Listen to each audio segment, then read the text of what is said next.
할렐루야. 2021년 2월 11일 목요일 새벽 기도에 함께 드리시겠습니다. 사도신경으로 저희 신앙을 고백 드리시겠습니다.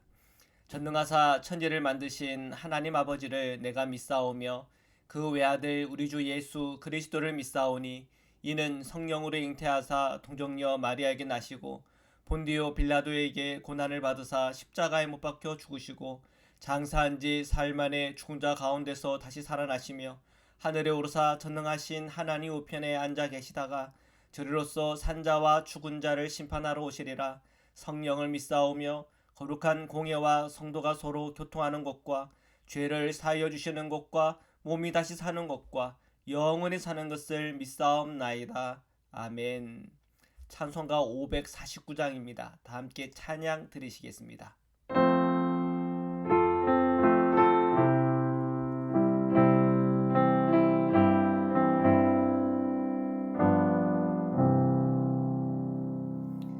내 주여 뜻대로 행하시옵소서.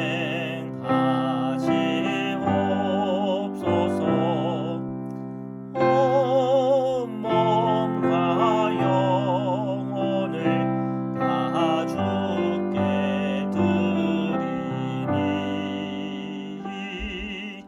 이 세상 고락간 주 인도하시고 날 주관하셔서 뜻대로 하소서.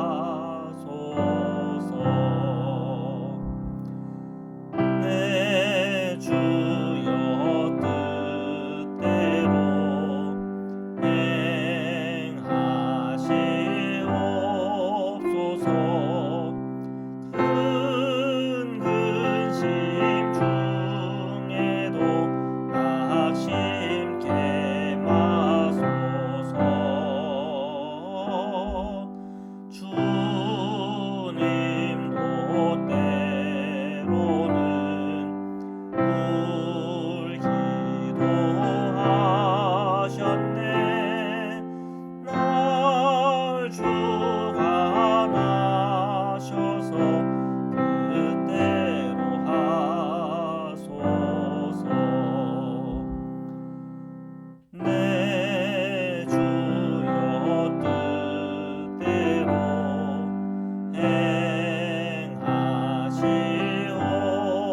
행하시옵소서. 내 모든 일들을 다 주께 맡기고 저 천성 향하여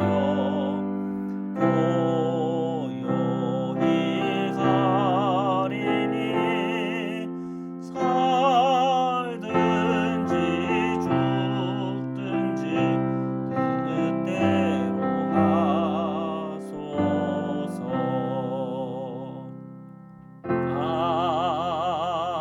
아멘. 사랑해 주님 감사합니다. 오늘 이 새벽에도 저희가 주님 앞에 나와 기도하며 찬양하며 나옵니다. 제 모든 심령과 마음속에 예수 그리스도의 은혜와 사랑으로 충만하게 하여 주옵소서. 우리 안에 모든 죄들 어둠들이 예수 십자가의 권세 안에 다 떠나가게 하시고 오늘도 주님 앞에 나아갈 때마다 주시는 주님의 은혜로 채워 주시옵소서. 주님의 말씀을 함께 읽고 묵상하는 중에 난 그 말씀으로 깨달은 바 행할 때마다 주시는 하나님의 복을 저희가 다 누리도록 축복하여 주옵소서. 거룩하신 예수 그리스도의 이름으로 기도드립니다. 아멘. 우리 마태복음 12장 38절에서 50절 말씀을 함께 보시겠습니다. 그때에 서기관과 바리새인 중 몇 사람이 말하되 선생님이여 우리에게 표적 보여주시기를 원하나이다. 예수님께서 하시는 그 모든 사역들이 이제 점점 소문이 퍼집니다. 주님께서는 귀신을 쫓아내시고 말 못하는 자들이 말하며 보지 못하는 자들이 보며 나병이 치유받으며 하는 그런 놀라운 소식들이 주변에 퍼지게 되는 거죠. 그래서 무리들은 다윗의 자손이 아닌가, 메시아가 아닌가 하는 그런 기대감들이 점점 상승하고 있습니다. 자, 그런데 반해서 바리새인들은 이 예수님이 귀신에 집혔다고 그러면서 오히려 예수님을 멀리하고 또 플레임을 씌우고 거부하고 있습니다. 자, 그런데 그 가운데 서기관과 바리새인 중에 몇 사람이 예수님께 와서는 말을 하는 겁니다. 표적을 좀 보여주십시오. 자, 이들은 예수님에게는 어떻게 보면 좀 덜 적대적인 사람들이죠. 그리고 좀 더 예수님의 메시아에 대한 그 표적과 증거들을 보기 원했던 것 같아요. 그래서 그들은 표적 보기를 구했습니다. 39절 40절입니다. 예수께서 대답하여 이르시되 악하고 음란한 세대가 표적을 구하나 선지자 요나의 표적밖에는 보일 표적이 없느니라. 요나가 밤낮 사흘 동안 큰 물고기 뱃속에 있었던 것 같이 인자도 밤낮 사흘 동안 땅 속에 있으리라. 예수님은 서기관과 바리새인들의 몇몇 와서 표적을 요청하는 걸 보고 음란한 세대가 하는 거라고 얘기를 해줘요. 그리고 주님께서 뭘 보여주시나 요나의 표적밖에 없다고 얘기해요. 자, 요나의 얘기들 우리가 잘 알고 있지만 그 가운데 참 드라마틱한 장면이 하나 있잖아요. 자, 요나가 주님의 말씀대로 이렇게 순종하지 못해서 그렇게 가다가 큰 풍랑을 만나잖아요. 그리고 하나님께 뜻을 구하다가 나중에 이 모든 원인은 요나에게 있다. 그래서 이제 요나가 바다에 던져지게 되는데 또 하나님께서는 큰 물고기를 예비하셔서 그 요나를 삼키거든요. 자, 그 요나의 뱃속에 있었던 그 시간이 사흘 밤낮이었단 말이에요. 자, 이런 것처럼 인자도 밤낮 사흘 동안 땅 속에 있을 것이다. 이렇게 말씀하세요. 뭘 의미하는 걸까요? 예수님의 십자가와 부활을 의미하고 있는 것이죠. 계속해서 보시겠습니다. 41절입니다. 심판때에 느니의 사람들이 일어나 이 세대 사람을 정죄하리니 이는 그들이 요나의 전도를 듣고 회개하였음이거니와 요나보다 더 큰 이가 여기 있으며. 자, 요나의 이야기 속에 큰 물고기의 이야기만큼이나 중요한 얘기는 자, 요나가 돌이켜서 이 느니에 갔죠. 그리고 그들에게 정말 하루 돌아다니면서 외친 것 말고는 없습니다. 자, 그랬는데 이 느니의 사람들이 회개하고 돌이키지 않습니까? 자, 그러한 역사를 생각해 본다면 예수님은 우리에게 십자가와 부활을 통해서 놀라운 복음을 우리에게 전해준 것입니다. 죄에 대해 의에 대하여 책망하시는 성령에 대해서 눈열게 해주셨고요. 그 죄를 속지 않은 십자가의 보혈의 피에 관하여 우리에게 놀라운 속죄의 은총도 주셨고요. 또 예수님의 부활을 통해서 우리가 이 땅에 살아가는 이 시간이 다가 아니라 영원한 시간이 있다고 하는 것에 대하여 우리가 예수 그리스도 안에서 함께 부활한다고 하는 그 놀라운 복음이 오늘 저희들에게 주어졌단 말이에요. 자, 그런데도 회개하지 않고 주님 따르지 않고 믿지 않고 살아간다면 느니에 때 회개했던 바로 그 사람, 하루 정말 아무런 표적 없이 하루 그냥 메시지 하나에 회개하고 돌아왔던 그 느니의 사람들이 정죄할 거라는 거예요. 이 세대에 대해서.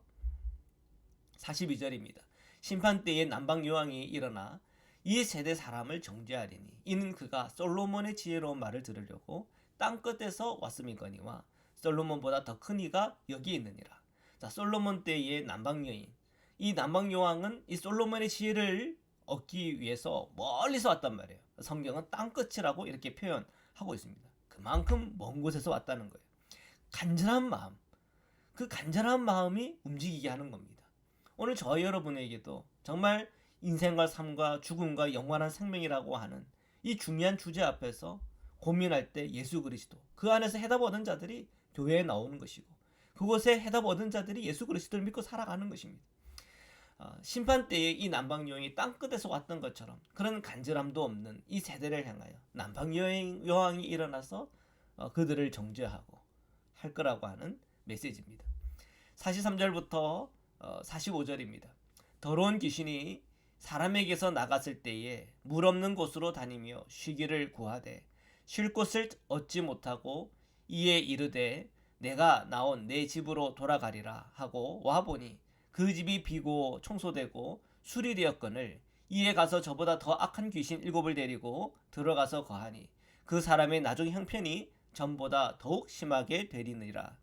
이 악한 세대가 또한 이렇게 되리라. 자, 예수님은 귀신 들리는 한 사람의 예를 들어요. 자, 귀신 들렸다가 귀신이 나갔어요. 자, 그러면은 뭐 끝나면 좋겠는데 돌아다니다가 집이 없다고 다시 왔네. 다시 그 사람 마음에 들어오려고 그랬더니 그 사람 마음이 깨끗해진 걸 보고는 더 악한 귀신 7을 데리고 들어와가지고 그 사람이 이전보다 더 나빠졌다고 하는 얘기예요. 자, 이 악한 세대가 그렇다. 그 얘기는 뭡니까? 우리가 예수 그리스도를 믿고 살아가지 않고 이 마음을 그냥 텅 빈 상태로 살아가면은 결국은 더 악해질 것이다. 더 나빠질 것이라 말씀합니다. 결국 우리 마음에 텅 빈 채 살아갈 수 없습니다. 우리 마음에는 예수 그리스도 그분을 모시고 살아가야 되는 것이죠. 자, 바리새인들 그들은 메시아 되는 비전은 있었죠. 그러나 그들이 원하는 비전은 그들이 원하는 비전이에요. 그들이 생각하는 그들이 원하는 딸과 같은, 그러나 하나님께서 우리에게 주시는 메시아의 비전은 십자가와 또한 부활과 또한 죄에 대해 의를 책망하시는 성령의 역사와 속죄의 십자가를 통하여 얻는 구원과 영원한 생명에 대한 비전, 그리고 영원한 하나님의 그 나라의 왕 되신 주를 섬기는 부활한 성도의 그 비전을 오늘 우리들에게 보여주시는 거죠. 46, 47절입니다.